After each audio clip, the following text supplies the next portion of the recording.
Assalamualaikum warahmatullahi wabarakatuh. Perkenalkan, nama saya Rani Sylvania Snaidi. Nama saya Aulia Maruka Putri. Kami dari jurusan Teknik Informatika Unsri 3 A. Di sini kami akan menjelaskan laporan penelitian yang kami buat sebagai penilaian ujian akhir semester mata kuliah probabilitas dan statistika. Adapun tema penelitian yang kami ambil yakni pandangan masyarakat yang telah berumur 17 tahun ke atas mengenai pilkada di masa pandemi. Di sini terdapat latar belakang, yaitu pemilihan kepala daerah dan wakil kepala daerah atau biasa yang dikenal dengan pilkada, merupakan pemilihan umum untuk memilih pasangan calon kepala daerah yang diusulkan oleh parpol atau gabungan parpol dan perseorangan, yang dilakukan 3 tahun sekali. Nah, jadi di bulan Desember 2020 ini sudah seharusnya dilaksanakan pilkada serentak untuk sebagian daerah. Namun hal ini malah menimbulkan pro dan kontra di masyarakat. Dan juga dari berita yang muncul simpang siur ini, kami memutuskan membuat kuesioner untuk mengetahui pendapat pro dan kontra di kalangan masyarakat mengenai pilkada yang dilaksanakan di masa pandemi, dan juga mengetahui hal positif dan negatif yang timbul menurut pandangan masyarakat. Serta kami bisa menyimpulkan berdasarkan pertanyaan-pertanyaan yang telah disebar. Adapun penelitian ini dilaksanakan melalui media online dengan waktu penelitian yang berlangsung selama 7 hari dan sumber data yang kami gunakan kami peroleh dengan cara menyebarluaskan kuesioner form yang berisikan 24 pertanyaan ditujukan kepada responden. Di sini kami menggunakan perhitungan hipotesis. Yang pertama menggunakan C kuadrat tabel kontingensi 2x2, dan yang kedua t-test atau non-kontingensi. Adapun kuesioner pertama dengan topik pro dan kontra masyarakat terkait dengan dilaksanakannya pilkada pada masa pandemi COVID-19. Kuesioner ini terdiri dari 12 soal pilihan ganda dengan pilihan jawaban. Pilihan pertama sangat tidak setuju, 2 tidak setuju, 3 setuju, dan 4 sangat setuju. Dengan bobot sesuai dengan indikator pertanyaan. Adapun topik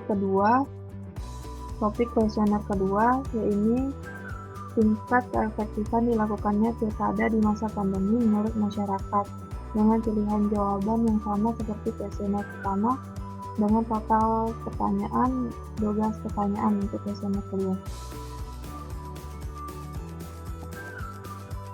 Jadi untuk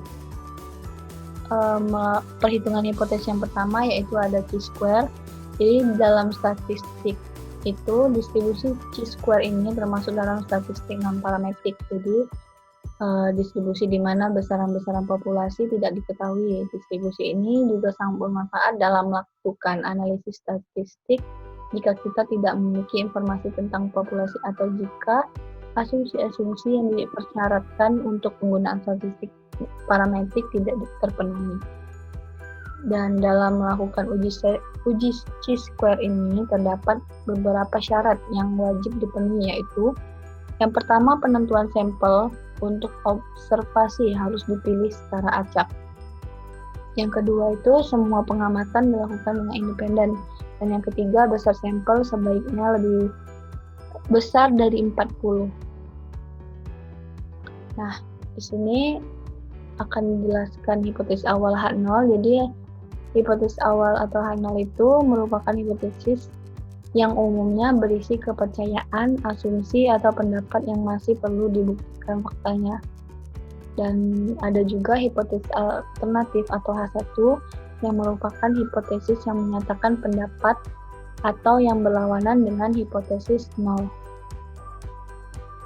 Dari kuesioner pertama tadi, masing-masing memiliki skor maksimal 60 dan skor minimal 12. Hasil skor dikelompokkan menjadi 2 kategori. Untuk yang pertama, dikategorikan pro terlaksanakannya pilkada dan di masa pandemi, dan yang kedua kontra terhadap pelaksananya pilkada di masa pandemi. Dari interval skor di atas diperolehlah kategori pro pilkada dan efektif jika skor lebih besar daripada 12 dan skor kurang dari 35, dan juga kategori kontra pilkada dan tidak efektif skornya lebih besar dari 36 dan lebih kecil sama dengan daripada 60.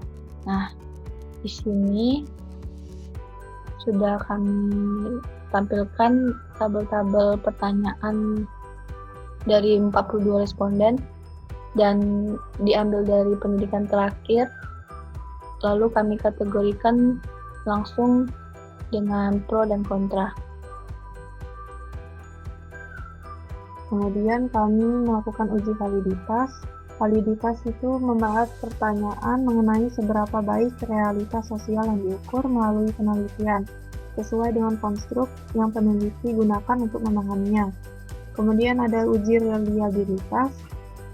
Uji reliabilitas adalah seberapa besar derajat tes mengukur secara konsisten sasaran yang diukur. Reliabilitas dinyatakan dalam bentuk angka, biasanya sebagai koefisien. Adapun beberapa tingkatan reliabilitas yang dapat dilihat pada tabel berikut ini. Baiklah, saya akan menjelaskan cara menghitung validitas dan reliabilitas menggunakan Excel. Di sini kami menggunakan 12 responden dengan 12 pertanyaan. Di sini kami menghitung RFC terlebih dahulu. Rumus RFC itu bisa ditulis dengan Pearson. Total bobot pertanyaan 1, titik koma dengan jumlah bobot pertanyaan dari 12 responden. Kemudian diklik enter. Begitu seterusnya. Kemudian untuk terhitung, rumusnya adalah, kemudian kami mencari terhitung dengan rumus sama dengan STRT, total responden dikurang 2 dikali RXY pada item pertanyaan yang pertama per STRT 1 dikurang RXY pertama dipangkatkan 2, kemudian diklik enter. Begitu seterusnya hingga item pertanyaan yang ke-12. Kemudian dicari T-tabelnya dengan rumus sama dengan TINP dalam kurung 2 dikali 0,05 terus titik koma jumlah responden dikurang 2. 0,05 di sini adalah tingkat degree of freedom-nya. Kemudian mencari untuk kategori pertanyaan yang valid, yaitu terhitung harus lebih besar daripada T-tabel. Di sini kami membuat sama dengan if T-tabel lebih besar dari terhitung lebih besar daripada T-tabel. Ini untuk item pertama, sehingga B16 lebih besar dari B17. Kemudian muncul hasilnya valid. Begitu seterusnya hingga pertanyaan yang ke-12. Kemudian kami menjumlahkan pertanyaan yang valid, ada 7 pertanyaan. Kemudian di sini kami mencari varians untuk yang akan diperlukan dalam mencari reliabilitas. Varian soal yang pertama didapat dengan cara sama dengan var item pertanyaan yang pertama di titik koma dengan var sama dengan var item soal yang pertama. Begitu. Kemudian ulangi langkah yang sama untuk pertanyaan-pertanyaan yang valid hingga pertanyaan terakhir. Untuk mencari jumlah varian sama dengan sum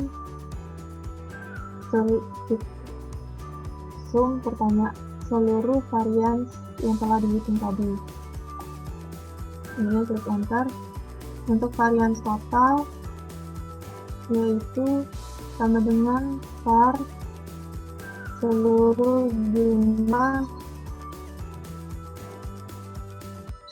jumlah dari bobot pertanyaan yang telah dijawab oleh responden. Kemudian diklik enter.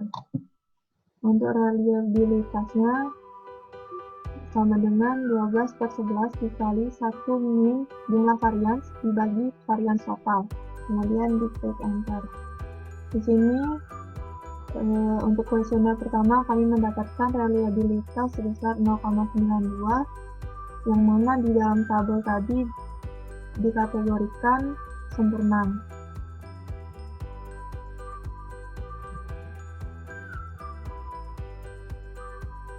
Selanjutnya, uji hipotesis untuk kuesioner yang pertama. Hipotesis yang akan diuji adalah di sini kami mengambil H0-nya yakni masyarakat yang kontra terhadap pelaksanaan pilkada. H1-nya masyarakat yang pro terhadap pelaksanaan pilkada. Hasil pengamatan dalam daftar kontingensi 2x2 didapatkan tabel seperti berikut ini. Sampel dari masyarakat pendidikan terakhir SMA yang pro terhadap pelaksanaan pilkada terdapat 8 orang dan kontra terdapat 17 orang sehingga didapatkan total 25 orang. Untuk sampel pendidikan terakhir D4 atau S1 didapatkan pro terhadap pelaksanaan pilkada sebanyak 9 orang dan kontra terhadap pelaksanaan pilkada sebanyak 8 orang sehingga didapatkan total 17 responden. Kemudian dapat ditotalkan yang pro terhadap pelaksanaan pilkada yakni 17 orang, sedangkan yang kontra terdapat 25 orang. Dan dapat dihitung total respondennya 42. Kemudian di sini kami menggunakan uji hipotesis dengan rumus koreksi Yates. Di sini X kuadrat sama dengan total responden 42 dikali AD yaitu 8 dikali 8 dikurang D kali C 17 kali 9 mutlak dikurang tengah dari total responden kemudian dikuadratkan dibagi A plus B yaitu 8 plus 17 dikali A plus C 8 plus 9 dikali B plus D yaitu 17 plus 8 dikali C plus D yaitu 9 plus 8. Kemudian didapatkan hasil perhitungannya yaitu 194.208 dibagi 180.625 sama dengan 1,0752. Di sini kami menggunakan metode uji satu arah dengan DF-nya responden dikurang 1, yakni 41, dengan alfa 0,05. Chi-square tabel pada DF sama dengan 1 dan signifikasi 0,05, yakni yang dilihat dari tabel, yakni 56,94239. Yang dapat disimpulkan H0 diterima jika Chi-square hitung kurang dari Chi-square tabel. Di sini 1,752 kurang dari 56,94239 yang berarti H0 diterima. Ini adalah gambar dari uji satu arah, uji pihak kanan. Dari hasil penelitian kuesioner yang pertama, maka diperoleh data bahwa H0 diterima. Kondisi H0 diterima menyatakan bahwa rata-rata masyarakat kontra dengan adanya pelaksanaan pilkada di masa pandemi COVID-19 ini. Baiklah, yang kedua yaitu uji hipotesis dengan t-test atau non-kontingen. Jadi student t-test itu adalah uji kooperatif untuk menilai perbedaan antara nilai tertentu dengan rata-rata kelompok. Student t-test itu disebut juga dengan istilah one sample t-test atau uji t satu sampel. Oleh karena itu uji t di sini menggunakan satu sampel. Jadi hipotesis di sini dari kuesioner kedua tadi maka dilakukan sebagai berikut, yaitu apabila H0 rata-rata masyarakat berpendapat bahwa pilkada tidak efektif dilaksanakan pada tahun ini. Nah, di sini. Ya, dan hipotesis alternatifnya yaitu kebalikan dari H0. Lalu uji validitas sebelumnya telah disampaikan oleh rekan saya cara menghitungnya dalam menggunakan Excel. Nah, di sini terdapat gambar yaitu rumus RxY yang tadi telah dijelaskan. Lalu jika telah dihitung T hitung dan T tabelnya juga, maka T hitung dan jika T hitungnya lebih besar daripada T tabel, maka soal tersebut menjadi valid. Di sini. Ini RxY memakai rumus tadi yang juga telah dijelaskan rekan saya, sehingga dapatlah jumlah validnya yaitu 9 pertanyaan. Karena T hitung lebih besar daripada T tabel, maka soal tersebut valid. Selanjutnya yaitu uji reliabilitas menggunakan rumus seperti yang ada di gambar ini. Rumusnya K, yaitu banyak soal, terdapat 9 soal tadi yang valid, hanya diambil yang valid saja. K-K1 sehingga mendapatkan nilai seperti ini. Lalu jumlah varians per butir dibagi varians total mendapatkan nilai 0,18. Setelah itu 1 dikurang jumlah varians butir dibagi varians total mendapatkan nilai 0,813. Lalu reliabilitasnya didapatkanlah dengan rumus ini, K dibagi K-1 dikali 1 dikurang jumlah varians butir dibagi varians total, dapatkanlah nilai 0,91, yang dimana jika 0,91 lebih besar daripada 0,6, maka reliabilitas metode Alpha-Cronbridge ini dinyatakan sebagai sempurna. Selanjutnya kita berlanjut kepada perhitungan hipotesis menggunakan rumus T, yang dimana rumusnya itu adalah T X bar dikurang mu0 sama dengan sampel dibagi jumlah banyak responden. Nih, ini adalah XI-nya. Karena pembobotan nilai tadi 1, 2, 4, 5. Dan FI-nya dikelompokkan sesuai dengan jawaban dari responden, yaitu apabila X1-nya ada 1, FI-nya terdapat 28. Ditotalkan FI 126. Lalu XI dikali FI didapatkan total 377. X bar yaitu 377 dibagi dengan 126 didapatkan 2,99. Selanjutnya yaitu tabel DK 40 dengan taraf kepercayaan 5% untuk uji satu pihak sama dengan 1,683 yang didapatkan berdasarkan tabel T student dengan rata validasi tadi 2,99. Di sini kita tambahkan XI dikurang X bar yang pertama tadi, yaitu 2,9. Jadi min 2,06 dan selanjutnya dapatkan totalnya min 0,27. Selanjutnya XI ini adalah simpangan, ini adalah variance XI dikurang X bar pangkat 2, dapatkan total 10,0184. Jadi X barnya didapatkan 3,06793476 dan simpangan baku didapatkan 0,4. Nah, ini cara menghitungnya. Jadi dari